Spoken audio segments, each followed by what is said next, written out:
I found a bunch of old socks and thought maybe I could make it useful. So I decided to make toys for my cats.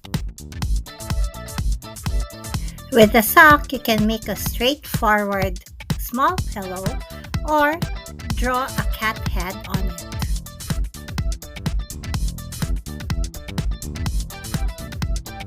Sew along the lines, but don't forget to leave an opening so you can stuff filling in.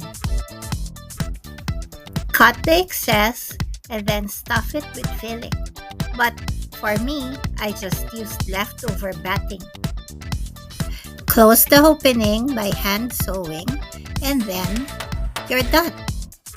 You can also opt to spray or put catnip in the sock to make it interesting for the cat. Interesting.